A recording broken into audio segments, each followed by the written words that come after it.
Hello class 3rd. Myself Pooja Yadav. I welcome you all in EVS classes.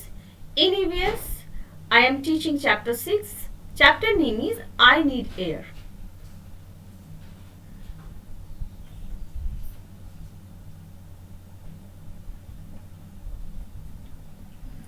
इस chapter में हमने air के uses के बारे में पढ़ा। एयर के क्या यूजेस है? सबसे मस्ट इंपॉर्टेंट यूज एयर का है we use air for breath. हमें सांस लेने के लिए एयर की जरूरत होती है। Also all living beings need air for breath. सारे लिविंग बींग, सारे जो सजीव हैं, उनको जीवित रहने के लिए, चाहे वो प्लांट हो, चाहे वो एनिमल्स हो, चाहे वो ह्यूमन बींग्स हो, सबको जीवित रहने के लिए एयर की जरूरत है। Without air we can't live. बिना हवा के हम जीवित नहीं रह सकते हैं। हमें हवा में प्रेजेंस ऑक्सीजन की जरूरत होती है सांस लेने के लिए, जबकि प्लांट जो होते हैं उनको कार्बन डाइऑक्साइड की जरूरत होती है अपना फूड बनाने के लिए, ग्लूकोज का निर्माण करने के लिए। प्लांट्स में फोटोसिंथेसिस होता है, प्रकाश संश्लेषण की क्रिया होती है, जिसके हेल्प से प्लांट ग्लूकोज का निर्माण करते हैं। इसके अलावा भी एयर के बहुत सारे यूजेस हैं। एयर के बहुत सारे यूजेस में हमने पढ़ा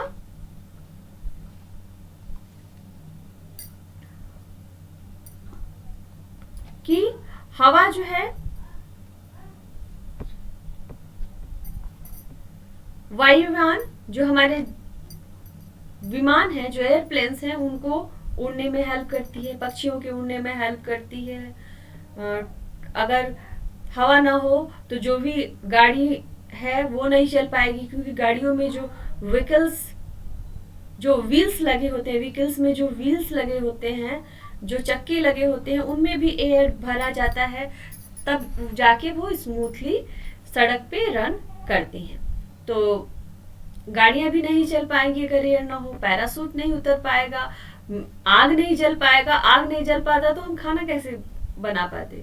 तो आग भी नहीं जल पाएगा अगर एयर ना हो। इसके अलावा जो विंड मिल्स होती हैं, पवन चक्कियां होती हैं, वो भी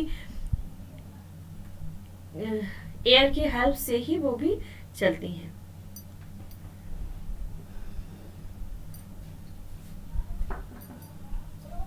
एक एयर का एक यूज मैंने आपको और बताया था, वो भी मस्ट इम्पॉर्टेंट है। जिस तरह से हमारा सांस लेना जरूरी है, अगर एयर ना हो तो हम सांस नहीं ले पाएंगे, उसी तरह से एयर ना हो तो हम एक और तरह से जीवित नहीं रह सकते। ये मैंने आपको बताया था।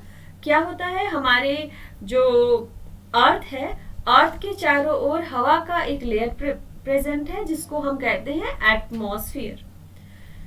इस एटमॉस्फेयर में बहुत सारी गैसेस हैं, और जब सन का हीट दिन के समय जब अर्थ सरफेस पे आता है, तो हवा में, वायुमंडल में, एटमॉस्फेयर में प्रेजेंट कुछ गैसेस के हेल्प से ये जो सन का जो हीट है वो एटमॉस्फेयर से बाहर नहीं निकल पाता, वो उसी में ट्रैप हो जाता है। इस कारण से सन का हीट एटमॉस्फेयर में कुछ गैसेस की वजह से ट्रैप कर लिया जाता है, जिस कारण से हमारी जो अर्थ है, हमारी जो पृथ्वी है, रात के समय जब सूर्य नहीं होता है फिर भी उस हीट की वजह से गर्म रहती है। अगर ऐसा नहीं होता तो दिन के समय तो काफी गर्मी होती, हीट होता, लेकिन जैसे ही रात होती सारा हीट, सारा ताप एटमॉस्फेयर से बाहर चला जाता और पृथ्वी बिल्कुल ठंडी हो जाती, इस पर बर्फ जम जाता और इस पर जीवन संभव नहीं हो पाता। तो हवा की हेल्प से ही पृथ्वी पर जीवन संभव है। हवा हमारे अर्थ के चारों ओर एटमॉस्फेयर है, हवा का एक लेयर है जो सन की हीट को एटमॉस्फेयर से बाहर नहीं जाने देता और उसी हीट को ट्रैप करके रखता है, जिस कारण से हमारी पृथ्वी गर्म रहती है रात के समय भी। तो इस तरह से ये भी एक मस्ट इम्पॉर्टेंट एयर का यूज है। अगर एयर नहीं रहता तो हम जीवित सांस भी नहीं ले पाते, और वैसे भी जीवन संभव नहीं हो पाता। अगर पृथ्वी पूरी तरह से बर्फ से ढक जाती तो वैसे भी इसमें जीवन संभव नहीं हो पाता। तो एयर के हेल्प से ही हम एलिव हैं, हम जीवित हैं। हवा की कंपोजिशन के बारे में हमने पढ़ा कि हवा है क्या। हवा विभिन्न प्रकार के गैसों का मिक्सचर है, जिसमें सबसे ज्यादा अमाउंट में जो गैस पाई जाती है वो होती है नाइट्रोजन। नाइट्रोजन 78%। ऑक्सीजन, आपको लग रहा होगा कि मैं रोज रोज यह चीजें बताती हूँ, लेकिन बार बार मैं रिपीट करूंगी इन बातों को, तो सुनते सुनते आपको लर्न हो जाएगा। नाइट्रोजन जो है वो 78%, ऑक्सीजन जो है 21% होता है। कार्बन डाइऑक्साइड 0.04% कार्बन डाइऑक्साइड होता है। या फिर हम कह सकते हैं कि 1% में सारी गैसेस, नाइट्रोजन और ऑक्सीजन को छोड़कर 1% में सारी और गैसेस मौजूद होती हैं, उसमें वाटर वेपर भी होता है। 78% नाइट्रोजन, 21% ऑक्सीजन और 1% में अदर गैसेस होती है। तो हवा क्या है? हवा विभिन्न प्रकार के गैसेस का मिक्सचर है, मिश्रण है। हवा क्या है? बहुत सारी। तो हवा में बहुत सारी गैसेस होती हैं, और हवा की कुछ प्रॉपर्टी है, एयर की कुछ प्रॉपर्टी है। जैसे कि एयर को हम देख नहीं सकते, उसको हम केवल फील कर सकते हैं। We can not see air, it is invisible. We can also feel it. हम केवल इसको we can feel it but we cannot see it. It is invisible. हवा जो है इनविजिबल है, हम उसको देख नहीं सकते, हम केवल फील कर सकते हैं, महसूस कर सकते हैं। Air has no shape and size. हवा का कोई शेप और साइज नहीं होता, कोई आकार नहीं होता। कमरे में है तो उस कमरे में फैली रहेगी पूरे शेप में। तो हवा का कोई शेप, कोई आकार नहीं होता। Air is colourless and, air का कोई कलर नहीं होता। और एयर हैज नो स्मेल, इसका कोई स्मेल नहीं होता। तो इसकी कुछ प्रॉपर्टीज है।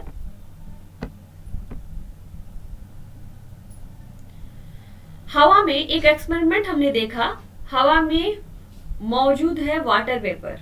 इसका हम पता कैसे करेंगे? हम जानते हैं कि वाटर वेपर जब ठंडा होता है तो वह जल की बूंदों में बदल जाता है। पानी को जब हम गर्म करते हैं तो वो वाटर वेपर बन जाता है, लेकिन वाटर वेपर जब ठंडा होता है तो वो फिर से वाटर में कन्वर्ट हो जाता है। तो इस एक्सपेरिमेंट को करने के लिए हम क्या करेंगे? एक ग्लास में आधा ग्लास पानी लेंगे, उसमें थोड़ा सा बर्फ हम डाल देंगे, और जब हम बर्फ डालेंगे थोड़ी देर बाद हम देखेंगे ग्लास की ऊपरी सतह पर वाटर के छोटे छोटे ड्रॉपलेट्स ग्लास के ऊपर जम जाते हैं। ये होता क्यों है? हवा में वाटर वेपर मौजूद होता है, जलवाष्प मौजूद होता है। जब वाटर वेपर ग्लास की ठंडी सतह से टकराता है तो वो बहुत ही ठंडा हो जाता है, और ठंडा होकर फिर जलवाष्प पानी की छोटी छोटी बूंदों के रूप में बदल जाता है। भाप ठंडा होने पर पानी बनता है। पानी जब गर्म होता है तो भाप बनता है, भाप ठंडा होता है तो फिर पानी बनता है। अब पानी को बहुत ज्यादा ठंडा कर देंगे तो वो बर्फ में बदल जाएगा। तो पानी के, जल के ये 3 रूप होते हैं। तो जब हवा में मौजूद वाटर वेपर जब ग्लास के ठंडी सतह से टकराता है तो वह ठंडा होकर जल की छोटी छोटी बूंदों के रूप में जम जाता है। तो इससे यह सिद्ध होता है, इससे यह प्रूफ होता है कि हवा में, एयर में वाटर वेपर प्रेजेंट है, जलवाष्प मौजूद है। Who needs air? किसको एयर की जरूरत है? ह्यूमंस, हम लोगों को, मनुष्य को एयर की नीड है। टीनी इंसेक्ट, छोटे छोटे जो कीड़े हैं उनको भी एयर की जरूरत है। छोटे छोटे पौधे जो है, लिटिल प्लांट्स, उनको भी एयर की जरूरत है। The following needs air to breath and stay alive. निम्नलिखित को एयर की जरूरत है ब्रेथ करने के लिए, सांस लेने के लिए, एंड स्टे अलिव और जीवित रहने के लिए। लिटिल प्लांट्स, छोटे पौधों को भी एयर की जरूरत है। बिग ट्रीज, बड़े पेड़ों को भी एयर की जरूरत होती है। Animals both big and small. जानवर बड़े हों चाहे छोटे हों, सबको सांस लेने के लिए हवा की जरूरत होती है, एयर की जरूरत होती है। Animals that live in water. जानवर जो कि पानी में रहते हैं उनको भी हवा की जरूरत होती है। वो पानी एटमॉस्फेयर के एयर से नहीं लेते। हवा जो है वो हमारे वाटर में भी मिक्स होती है, मिली हुई होती है। तो वाटर जो है वो, वाटर में जो घुली हुई जो एयर होती है उससे वाटर क्रिएचर जो है वो सांस लेते हैं। Birds that fly in the air, पक्षियां जो आकाश में उड़ती हैं उनको भी एयर की जरूरत होती है। बिना एयर के वो सांस नहीं ले पाएंगी, उड़ भी नहीं पाएंगी। नेक्स्ट टॉपिक हमारा है एयर पॉल्यूशन। एयर पॉल्यूशन क्या है? एयर पॉल्यूशन का मतलब होता है हवा का दूषित होना। So you know now how important air is to us. आप जान गए हैं कि हवा हमारे लिए कितना महत्वपूर्ण है। We need to breath air to stay alive. हमें स्टे अलिव मतलब जीवित रहने के लिए we need to breath air, सांस लेने की जरूरत होती है। जब तक हम जीवित रहते हैं तब तक हम सांस लेते रहते हैं। जैसे ही हमारी सांस बंद हो जाएगी, जैसे हमारा सांस लेना बंद होगा, वैसे हम डेड हो जाएंगे, वैसे हम मर जाएंगे। जब तक हम जिंदा रहते हैं तब तक सांस लेते हैं। हमें जीवित रहने के लिए सांस लेने की जरूरत होती है। However, if we breathe in dirty or polluted air, we will fall sick. However, if we breathe, जब हम सांस लेते हैं in dirty or polluted air, गंदे और दूषित हवा में जब हम सांस लेते हैं, we will fall sick, तो हम बीमार पड़ जाएंगे। अगर हम गंदे और दूषित हवा में सांस लेंगे तो हम बीमार पड़ जाएंगे।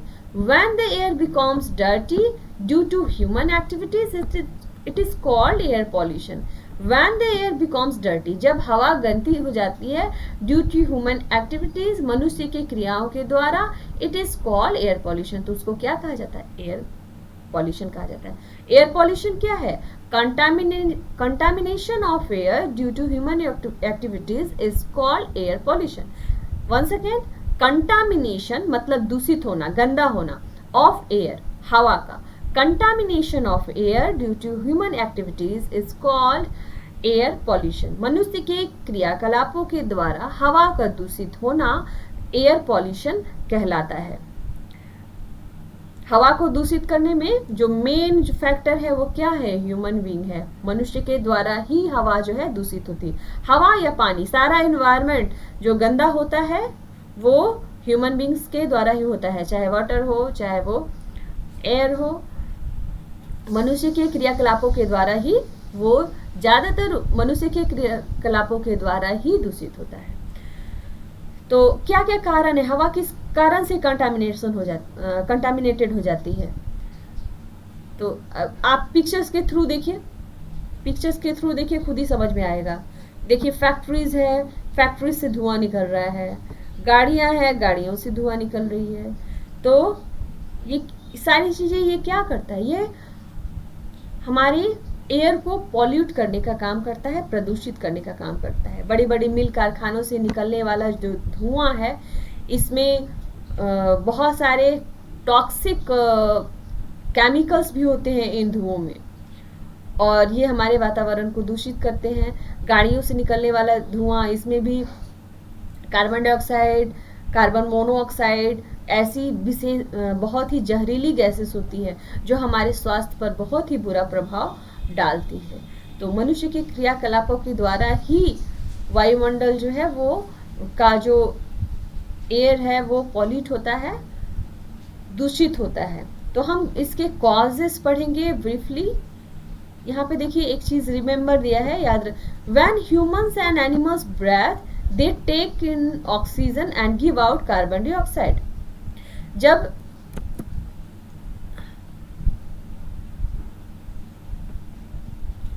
जब मनुष्य या जानवर जब सांस लेते हैं तो वो ऑक्सीजन क्या करते हैं?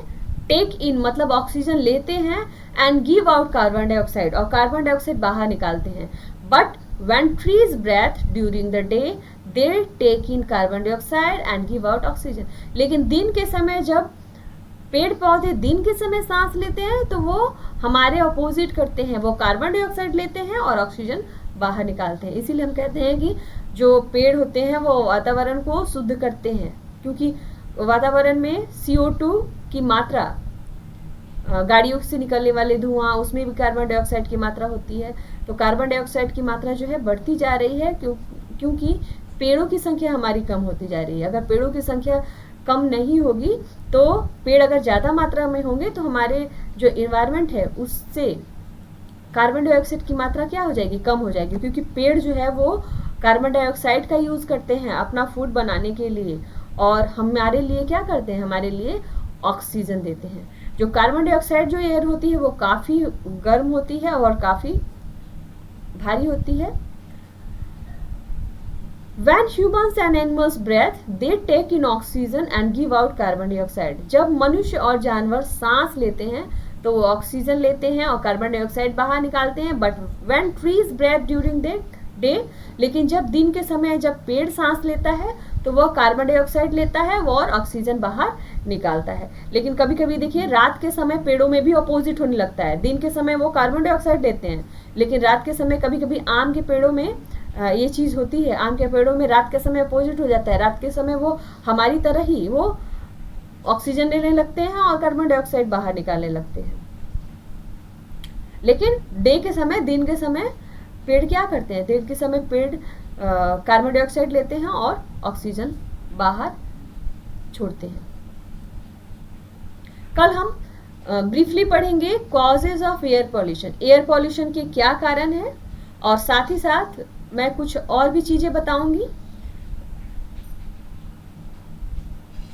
यूजेस ऑफ ट्रीज, पेड़ों का क्या उपयोग है हमारे वातावरण को शुद्ध करने में, ये भी मैं ब्रीफली कल एक बार और बताऊंगी। Thank you.